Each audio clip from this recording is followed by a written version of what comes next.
Hello everyone, this is Rebel Hoovian, and today I'll be reviewing the 8th Doctor and Dalek Interrogator Prime B&M set. Now this is the exclusive variant from the Big Finish website, and there are only 150 of them in the world, so I'm very happy to own this. You may be thinking that to buy this I had to get the other sets as they all came in a bundle, and you're correct, but the other two Doctor and Dalek sets are being sent off to a friend of mine, so I won't be reviewing them on the channel. However, I kept this one as it's my favourite of the Dalek sets. So to begin this review, I'll be taking a look at the packaging. On the front of the packaging we have a nice big window to show off the two figures very well, as well as a sticker that says Big Finish Special Release, which is exclusive to this variant.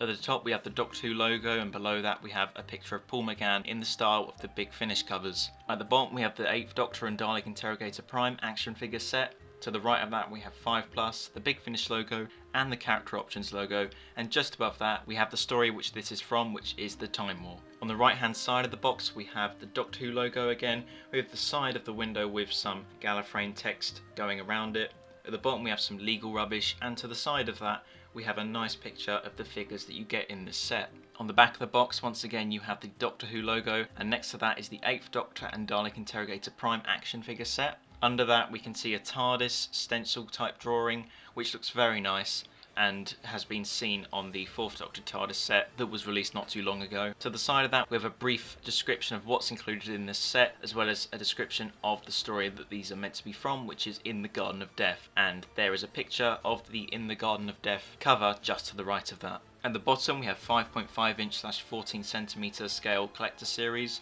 and right at the bottom we have contents: 1x 8th Doctor action figure, 1x Dalek Interrogator Prime action figure, the Big Finish logo, and some legal rubbish. On the next side we have a lovely picture of the cover art of the Time War.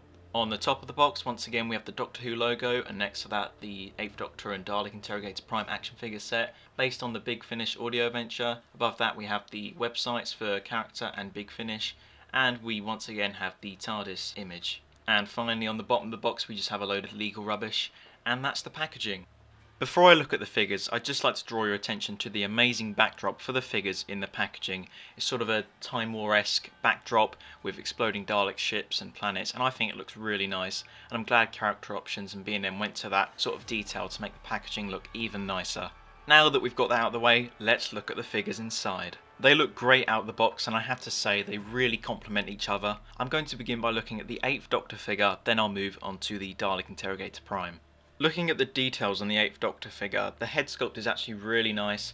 I believe it's the same one as the Night of the Doctor one, but with a different attachment so it can go into the 9th Doctor body, and I think it looks quite nice. The paint hasn't been put on too thickly, as there's still details showing of wrinkles and creases on his face. The eyebrows are a bit too thick on mine, but the paint application on the eyes and mouth have come out really nicely, as well as on the hair, which has some great sculpting and detail in there.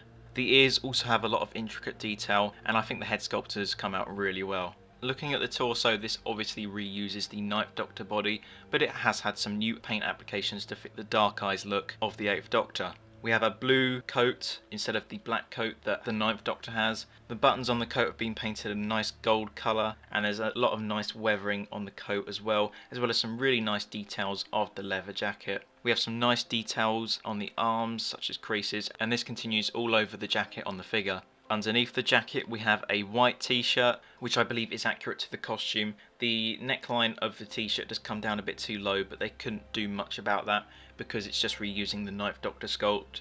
The hands also have a bit of detail on them, such as the fingernails and lines where the bones would be. Looking at the legs, they have a nice navy blue colour to them with a grey wash, which looks really nice and adds to the weathered effect of it, which he would have as he's fighting in the Time War. And I think these look really nice and really do look different enough to the 9th Doctor one that it could pass off as a new figure. The boots also look really nice with details of laces, and the bottom of the shoe with the ridges, that looks really nice. As I mentioned before, this does reuse parts from the 9th Doctor and Night of the Doctor 8th Doctor head, but it's different enough that it can pass off as a different figure with the different paint application and the new head being Paul McGann, and I think it looks really nice.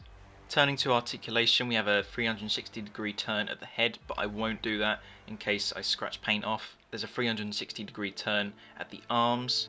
We have a 360 degree on the biceps, a 90 degree on the elbows, and a 360 degree turn on the hands. We also have a 360 degree turn at the waist, but I won't do that because it's quite stiff, and once again I don't want to scratch paint off the figure. The legs kick out to 90 degrees and can do the splits, but are slightly restricted by the coat. There's a 90-degree bend at the knee, and that's it for articulation. Now that I've looked at the 8th Doctor figure, I'm going to take a look at the Dalek Interrogator Prime now. Before I go into details, I'd just like to say this is obviously a standard bronze Dalek sculpt, but they've changed the paint application to give it a new lease of life, which I think really works. Looking at the details, the dome has a silver colour to it instead of the normal bronze, and has a brown wash to it, which I think looks really nice.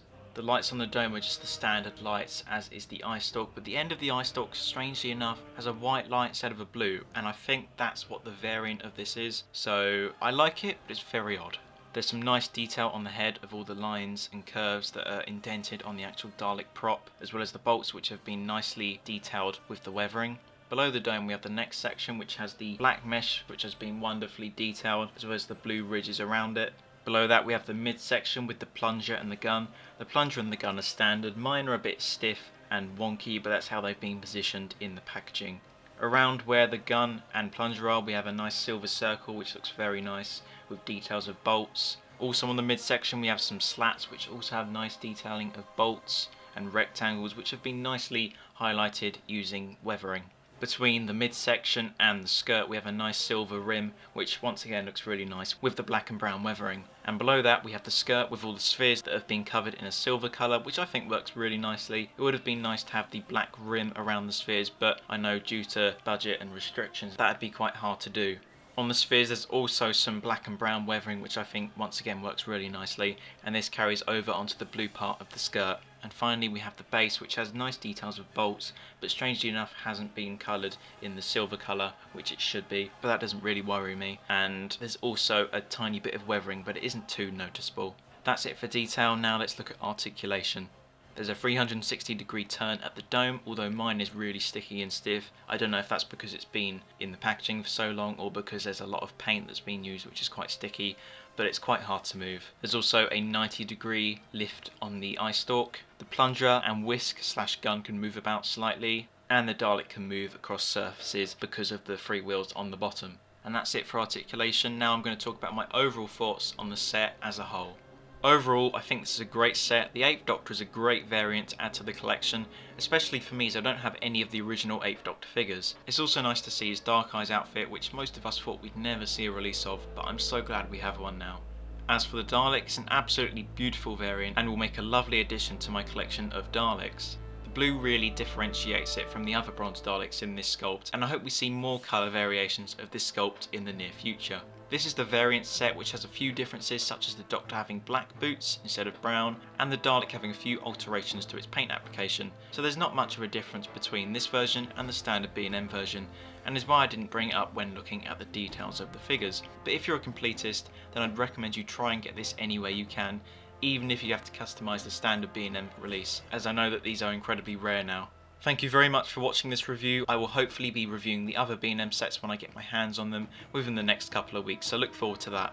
As always, thank you so much for watching. Remember to comment, like and subscribe, and I'll see you in my next video. Bye for now.